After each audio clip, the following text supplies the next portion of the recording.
39 امام سے پہلے آمین کہنا، یہ بھی غلطی بعض لوگ کرتے ہیں.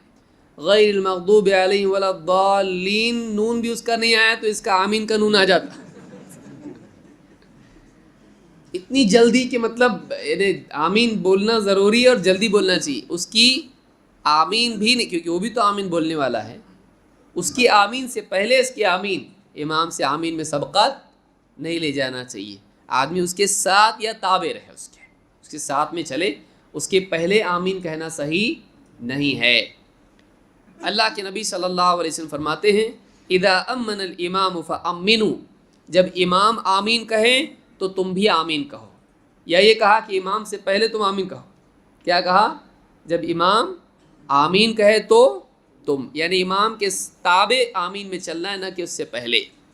فإنه من وافق تأمینه تأمین الملائکۃ غفر له ما تقدم من ذنبه، اس لیے کہ جس کی آمین فرشتوں کے آمین کے موافق ہو جائے اس کے پچھلے سارے گناہ معاف کر دیے جائیں گے.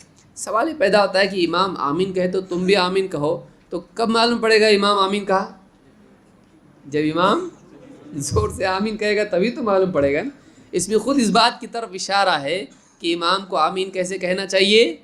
جہرن، اس کو جہر کے ساتھ آمین کہنا چاہیے. بعض لوگوں نے کہا نہیں، دوسرے حصے سے معلوم پڑتا ہے کہ آہستہ کہنا چاہیے، کیونکہ فرشتے بھی تو آمین کہتے ہیں.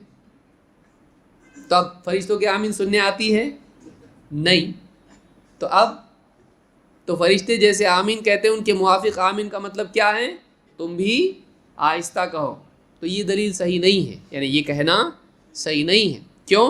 اس لیے کہ جب امام آمین کہتا ہے تو فرشتے آمین کہتے ہیں. تو فرشتے بھی کیا کرتے ہیں؟ امام کے تابع آمین کہتے ہیں. لہٰذا تم بھی جب فرشتوں کی طرح تابع ہو کر آمین کہو گے تو تمہاری مغفرت ہوگی، اگر امام سے پہلے کہو گے تو نہیں ہے. تو یہ بھی بہت بڑی غلطی ہے جو امام سے پہلے آمین کہتے ہیں. اور فرشتوں کی آمین اور ان کی دعائیں کچھ بھی سننا ہم کو آتا ہے؟ ہم نہیں سن سکتے ہیں.